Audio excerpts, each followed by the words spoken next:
ओम नमः शिवाय। नमस्कार दोस्तों, आप सभी का स्वागत है हमारे अपने यूट्यूब चैनल जीवन कथा सागर पर। आज के इस वीडियो में हम सुनने वाले हैं हरियाली अमावस्या की व्रत कथा। सावन महीने में आने वाली अमावस्या को श्रावणी अमावस्या या हरियाली अमावस्या के नाम से भी जानते हैं। बहुत समय पहले की बात है, एक प्रतापी राजा का शासन था, जिनका एक बेटा और बहू थी। एक दिन बहू ने चोरी छुपे मिठाई खा ली और दोष चूहे पर मर दिया।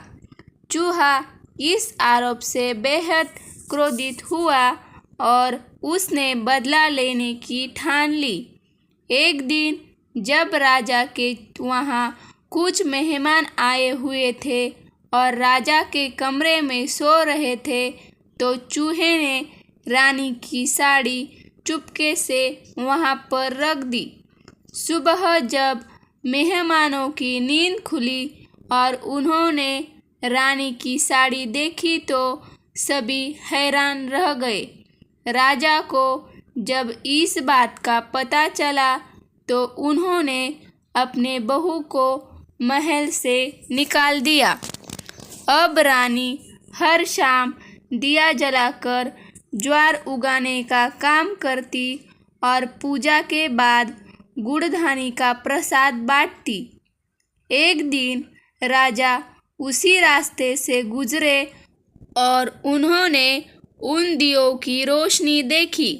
महल लौटकर राजा ने सैनिकों को जंगल में जाकर वहां की जांच करने का आदेश दिया।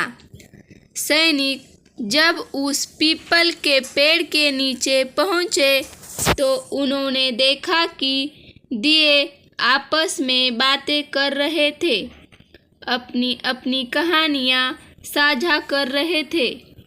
एक शांत से दिए से सभी ने उसकी कहानी पूछी।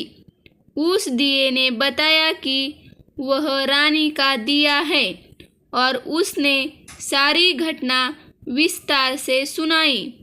उसने बताया कि रानी ने मिठाई चोरी कर आरोप चूहे पर लगा दिया था। उसके बाद चूहे ने रानी से बदला लेने के लिए उसकी साड़ी राजा के कमरे में जाकर रख दी, लेकिन रानी इस बार रानी बेकसूर थी, लेकिन फिर भी उसे महल से बाहर निकाल दिया गया था। फिर भी वह सजा भुगती रही है। सैनिकों ने सारी बात राजा को बताई। राजा ने रानी को वापस महल बुलवाया, जहां रानी फिर से खुशी खुशी रहने लगी। यह थी श्रावणी अमावस्या की कथा। अगर आपको कहानी पसंद आए तो इस वीडियो को लाइक, शेयर और सब्सक्राइब ज़रूर करें।